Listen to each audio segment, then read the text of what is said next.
Air force की जो guidelines है, जरा ध्यान से देखिएगा एयरफोर्स ने क्या कहा है। अग्निवीरों की पर एयरफोर्स की गाइडलाइन जारी। तीनों सेनाओं में सबसे पहले एयरफोर्स ने अग्निवीरों पर गाइडलाइन जारी की है। सबसे पहले एयरफोर्स ने, आशीष ने कल ही एयर चीफ का इंटरव्यू किया, परसों नेवी चीफ का इंटरव्यू किया।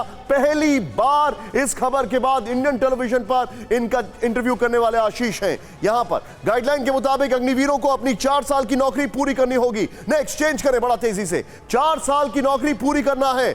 4 साल से पहले फोर्स छोड़ने के लिए अधिकारी की सहमति लेनी होगी। यह बहुत बड़ी खबर है, जैसे शॉर्ट सर्विस कमीशन में होता है।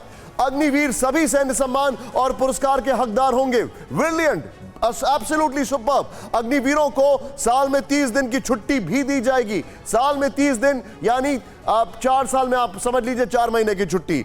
बीमार होने पर अग्निवीरों को सिक लीव्स भी दी जाएंगी। नेक्स्ट, अग्निवीरों का 48 लाख रुपए का बीमा होगा।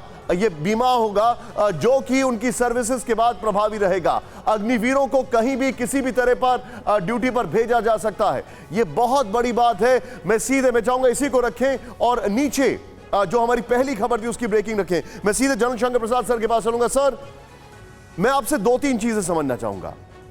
वो ये है, पहली जो बड़ी बात है सर जो मुझे समझना है आपसे, सरकार का यह कहना we are going to stick to it, सारी फोर्सेस का यह कहना we are going to stick to it, absolutely no problems. Indian army, Indian navy, Indian air force, इनमें बहुत डिसिप्लिन होता है। They will execute what the government wants. But क्या आपको लगता है कि they are completely ignoring what is happening? देखो निशांत, सबसे पहले तो ये क्लियर कर दें कि जो लॉलेसनेस चल रही है उसको कोई टॉलरेट नहीं कर सकता, उसको तुरंत बंद करना है। उस पर बात 2-3 से हम कर रहे हैं। This is not acceptable. दूसरी बात, आपने कहा कुछ FIR जल्द कर दी गई हैं, दे been taken into account.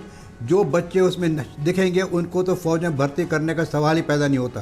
There is no chance of anyone who is in participating in this to be admitted into the armed forces. Sir, मैं आपको रोक रहा हूं, आपको एक चीज बता रहा हूं। तीसरी बात, शंकर सर, मैं आपको एक चीज शेयर कर रहा हूं, आप you will continue, you please continue after that. हम अपने दर्शकों को अब से कुछ ही मिनटों के बाद, कुछ ही क्षणों के बाद ये बताएंगे कि जो लोग अग्निकांड कर रहे हैं वो क्या किसी भी सरकारी नौकरी के हकदार हो पाएंगे कभी, यह हम आपको बताएंगे। Please go ahead Shankar Prasad sir.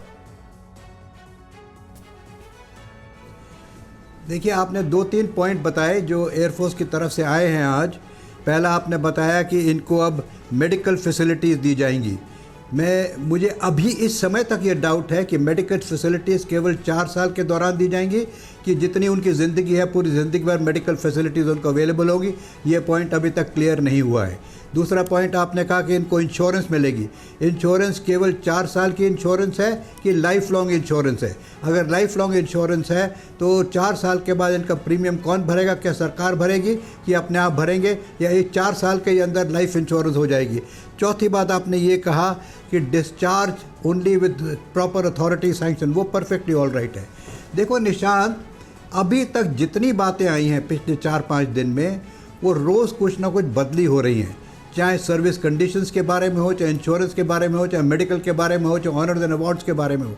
मेरा मानना यह है कि जब तक कि सरकार की पूरी स्कीम एक दफ़ा फर्म होके गवर्नमेंट नोटिफिकेशन में नहीं निकलती, तब तक हम उस पर भरोसा नहीं कर सकते।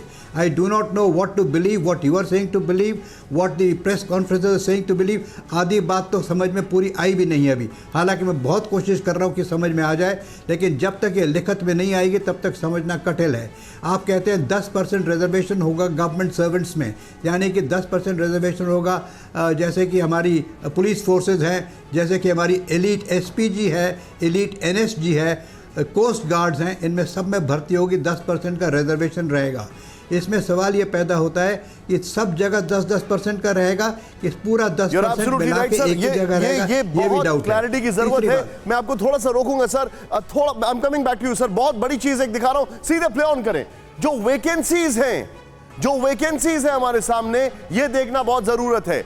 तीनों सेनाओं में कितने पद खाली, जूम इन करें इसको प्लीज। यहां पर तीनों सेनाओं में कितने पद खाली, यह बहुत इंपॉर्टेंट है जानना। भारत में तीनों सेनाओं को मिलाकर 1,07,505 पद खाली हैं। नंबर 1। नेक्स्ट चेंज करें इसको। यहां पर बड़ा तेजी से सरकार ने खुद बताया है, सिर्फ आर्मी में 86,324 पोस्ट खाली हैं, जो 3 सेनाओं में सबसे ज्यादा है। नेक्स्ट चेंज करें, नेवी, भारतीय नेवी में सैंक्शन किए गए अफसरों के 1044 पद खाली है। अफसरों की बात कर रहा हूं।